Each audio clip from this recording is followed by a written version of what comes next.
Hey there. I'm Clara, and I've been on a roller coaster that I used to call my marriage for the near 2 decades. I know numbers, that's my game, I'm an economist. But I'll let you in on a secret, give me a drab room and a fresh lick of paint and I'll give you a masterpiece. That's where I really shine. Now, Tom, he's a whole different story. The guy's got brains, I'll give him that. Financial analyst, and a damn good one. We met back in college, both of us bright-eyed with textbooks in hand. Dreamt of the big family, the white picket fence, the whole shebang. Turns out, life had other plans. Docs gave us the hard truth, with me, babies just weren't going to happen. Crushed us for a while, yeah, but we bounced back, sorta. We decided, if not a house filled with kids' laughter, we'd fill it with something else, style, charm, call it what you will. We found this house, and signed up for a multi-year mortgage.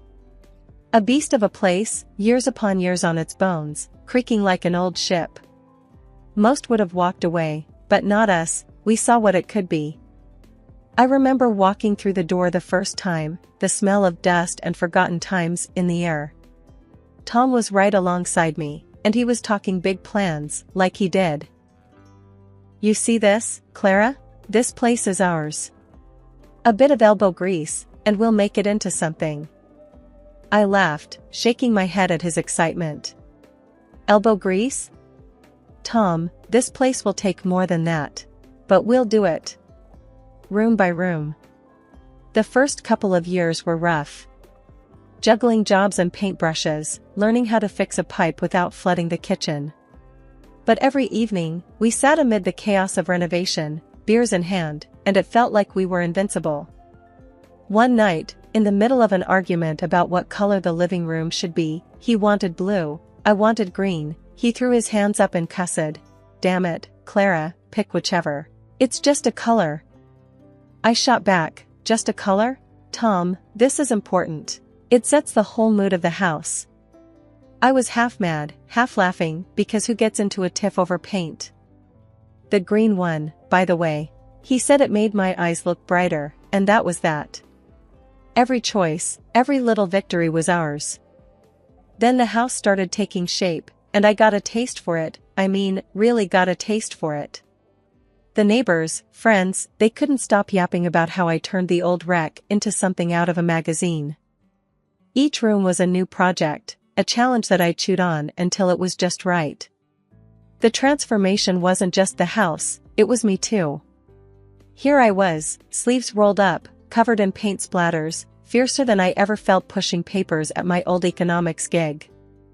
Holy mackerel, Clara, did you redo the bathroom again? Tom asked one evening, eyebrows raised higher than the new shower head. Yep, didn't like the first tiles we picked. These are better, see? I slapped the wall, proud as hell. He leaned in, squinting at the tiles. Looks the same to me, but if it makes you happy, then I'm all for it. Typical Tom, always played it cool, but I knew he was impressed. When the Lewis family from next door came over for dinner, Mrs. Lewis almost dropped her casserole walking into the dining room. I had to stifle a laugh. I'm sorry, Clara, but this is just... It's gorgeous. You did this? She was all wide-eyed, turning in circles, taking it all in. I shrugged, trying to act like it was no big deal, but inside I was buzzing. Yeah, I did. Got sick of the wallpaper and thought I'd try something new. New? This is a dang masterpiece. Mr. Lewis chimed in, his face all grins. That's it, I'm done with beige. Mrs. Lewis declared, like she was about to start a revolution. The compliments were one thing, but the kicker? When people started asking if I'd take a look at their places, offer some advice. Then one lady, bless her, asked what I'd charge for a full room makeover. That's when the light bulb went off. Tom, I'm going to do it. I'm going to make a go at this design thing full-time, I said that night, my head full of dreams and schemes. Tom looked up from his paper. Full-time, huh? You sure you're ready for that? I clenched my jaw but kept my cool. I've never been more sure of anything. Well, then you better get to it. No sense in waiting around. he said, and went back to his reading. Not exactly a parade in my honor, but Tom was never one for big displays. He didn't say much while I set up shop, turned the spare bedroom into my office. He'd pass by the door, give a little nod if he caught my eye.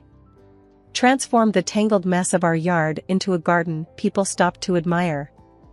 I'd see him out there, leaning on the fence talking with passers-by about the flowers and the shrubs like he knew what he was talking about. One afternoon he came back inside, shaking his head. Some guy out there just offered me $50 to talk to his wife about doing up their yard. Can you believe that? I grinned, leaning back in my chair. We're a hot commodity, what can I say? With every chair I reupholstered and every light fixture I swapped out, my confidence surged. It was real work, getting your hands dirty, making things beautiful. And people paid for it, who would have thought? The hardest part was the learning curve, hanging drywall and not have it look like a dog's breakfast or figuring out plumbing without creating an indoor pool. But it was a good hard, you know? Satisfying. I finally felt like I was in the driver's seat of my own life, taking control and steering myself towards something that was mine and mine alone. Our house, with its fresh coat of me on every wall, every floorboard, it wasn't just a bunch of projects anymore. It was a signpost, pointing me to where I needed to go.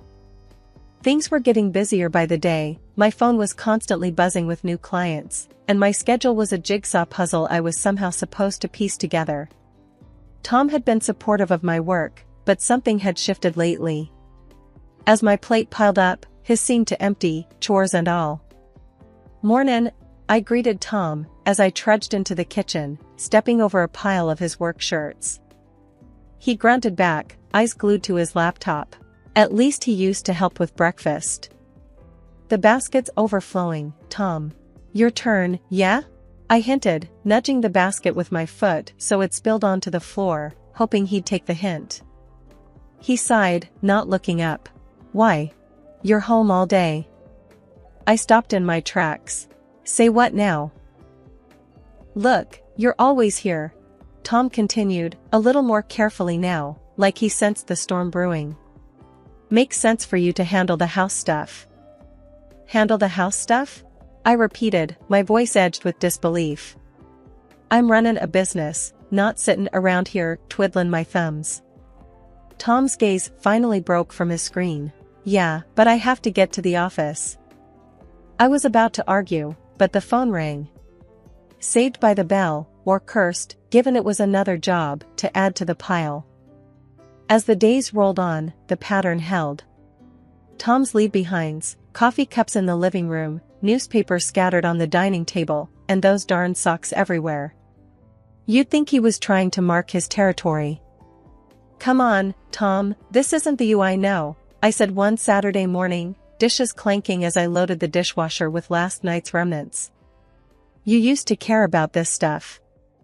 We were like two ships in the night, and I ain't talking about the romantic kind." He was off first thing, back when I was hip-deep in swatches and samples, and by the time he rolled back in, I was dead to the world on the couch, tablet still in hand. "Listen, Tom, we can't go on like this," I said one evening, dishes done, with enough energy left over to tackle what was really bothering me. "We're supposed to be a team." He looked like a teenager caught out past curfew. "Look, Clara, I just don't see the problem." I laughed, but it wasn't the happy kind. "You don't see? Okay. How about we start with you acting like this place is a hotel and I'm the service?" He opened his mouth, then shut it, like the right words had taken a detour. "I'm not asking for much. Just do your share. Act like you live here. Because, spoiler alert, you do." Tom ran a hand through his hair, looking like he wished he could disappear into the couch cushions. "Fine, I'll pick up the slack." "And?" I pressed. "And I'll start by sorting the laundry." "Now we're talking." I nodded, my arms crossed, but my lips trying not to smile, because it was either that or scream.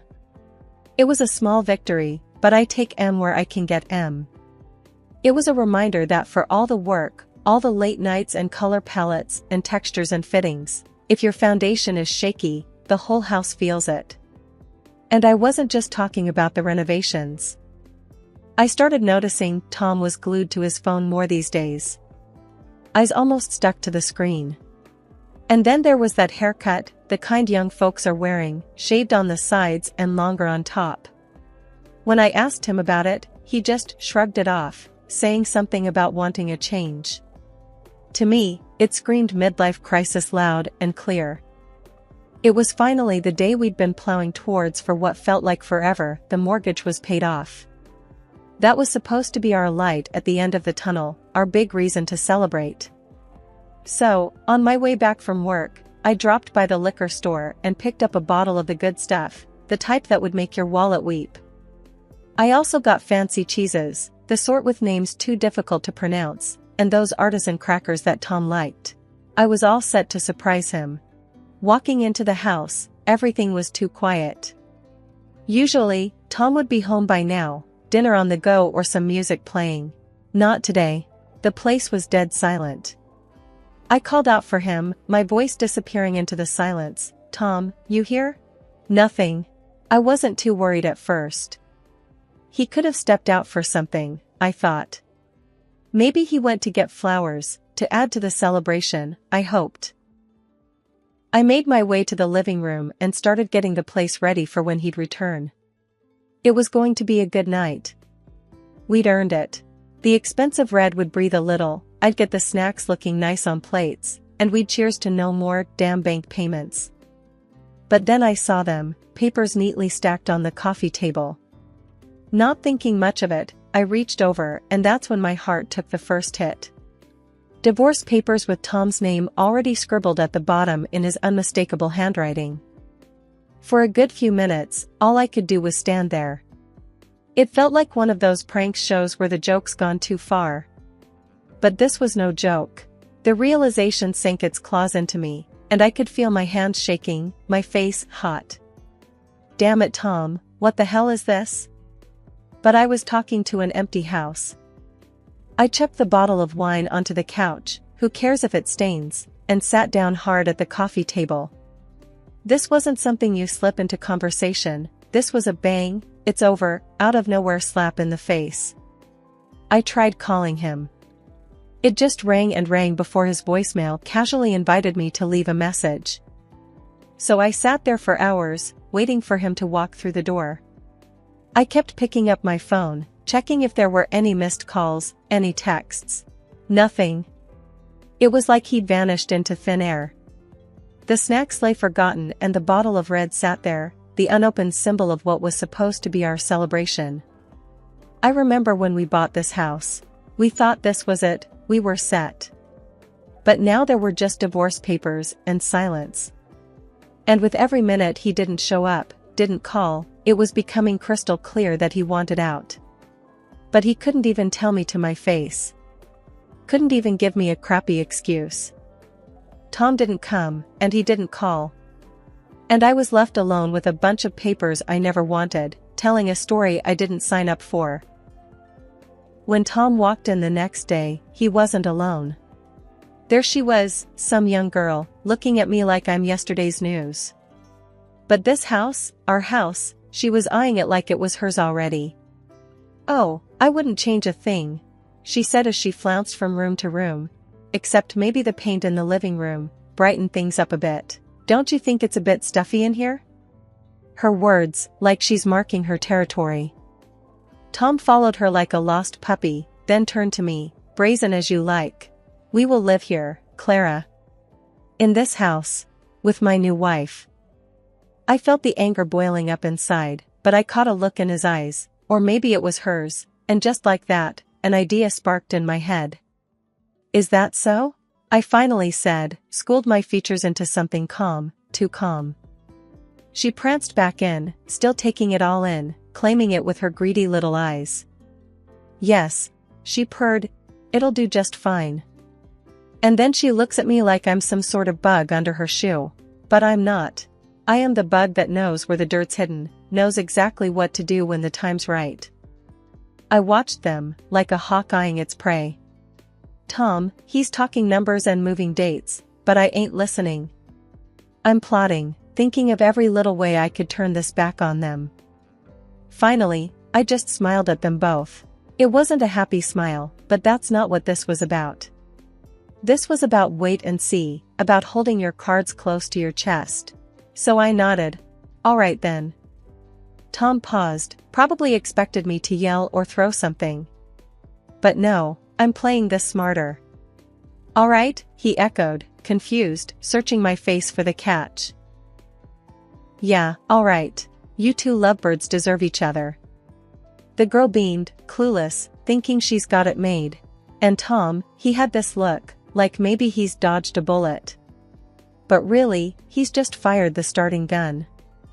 I turned away to hide the grin spreading across my face.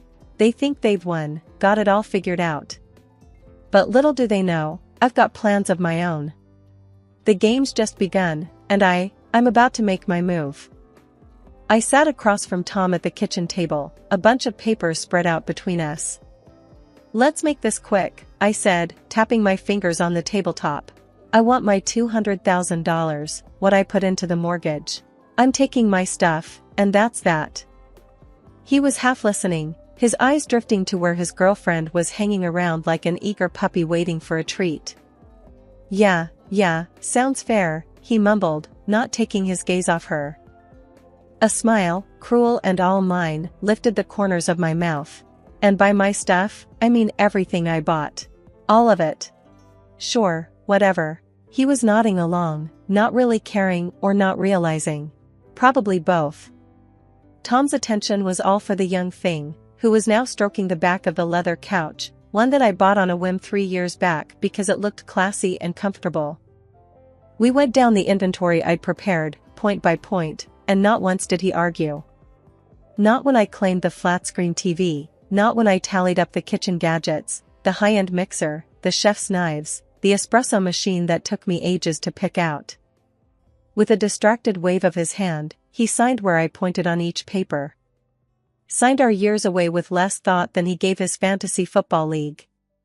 It took everything I had not to slam my fist on the table to get him to actually look at what he was giving up. But why bother? I was getting what I came for. And so, it was done. We signed our names, cleared the path for new beginnings, or in his case, a shiny new mistake. While Tom wandered out of the room, probably to chase his giggling girlfriend, I stayed put, relishing the weightlessness of ending it all. I heard her before I saw her, her voice like tinkling glass, all fake and pretty. She came into the kitchen, one-eyed turned from a 70s nightmare into a modern foodie paradise, and she ran her fingers along the granite countertops. He never cooked a thing in his life, I thought, and she probably can't boil water.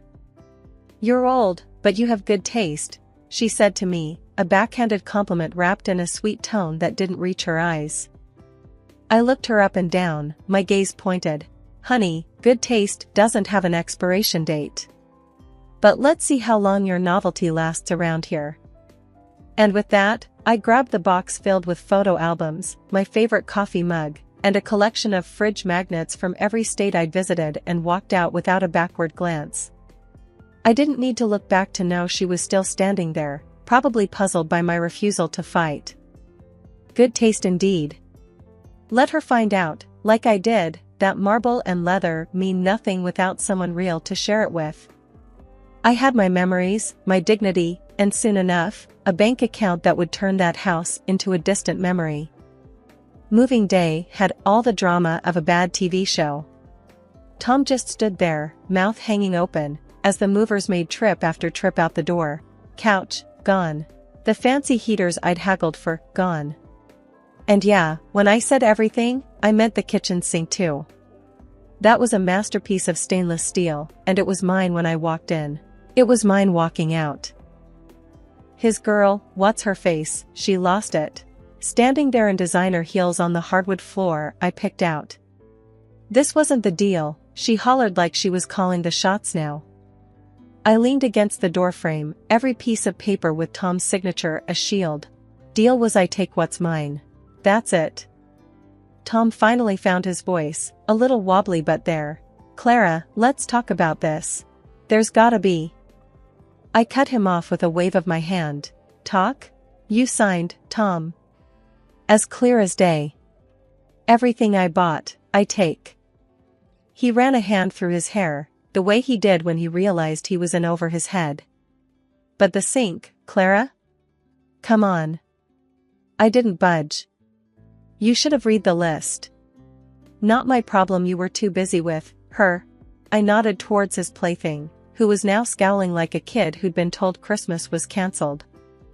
But where are we gonna wash dishes now? She piped up, hands on her hips like she was in some sort of showdown.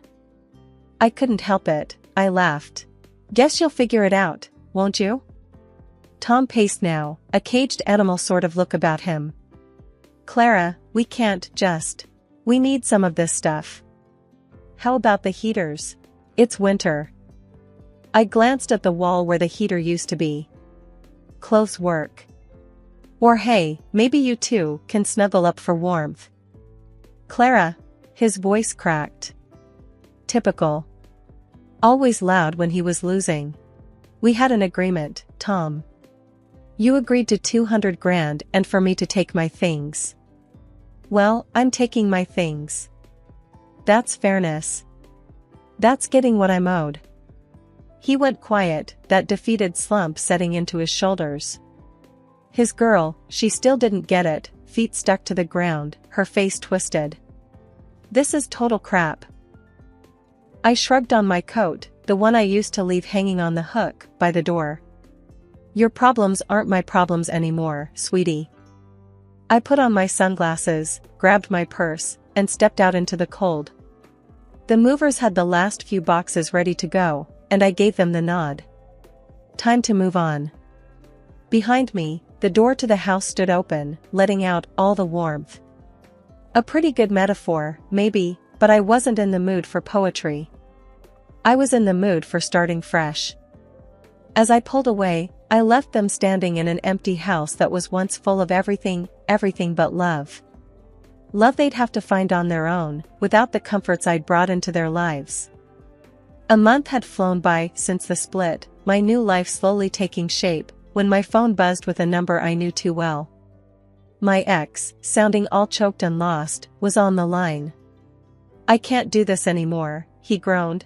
I'm cooking, cleaning, it's all me, all day long. He told me how his young wife did squat, just flicked her thumbs on her phone screen or waltzed out with her pals. He was learning the hard way, juggling pots and pans, scrubbing toilets, and handling laundry.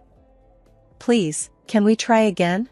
I made a mistake, he was practically begging, that note in his voice, like he'd never known a day's work in his life. I held the phone, a smile cracking across my face. You've got some nerve, I chuckled into the receiver. But you made your bed, now lie in it. Hanging up felt like dropping the heaviest bag I'd been carrying without knowing. Released from that old deadweight, I threw myself into my latest project, my very own house. Yeah, you heard that right, my house, not ours, not his, but my very own. As I stood in the entranceway, my new place was bustling with voices and footsteps. A blank canvas waiting for me to splash it with life. Hey lady, where do you want this box? One of the movers called out, struggling under a carton labeled kitchen stuff. Over there, by the counter, I directed, pointing him to the spot. The advance guard of my new abode was just me and a crew who didn't care about the past, just where to lug the next heavy thing. They'd drop a box, wipe their brows and ask where the next goes. A dance of starting anew. That night, with the boxes still piled high, it hit me, this wasn't just a new page, it was a whole other book. And I was going to fill it with wonders and blunders, scribbles, and scenes that made sense only to me. It's funny, how you think you need someone to make a house a home. But all you really need is to surround yourself with things that make you, well, you. Starting over? Yeah, let's paint this town with my kind of life.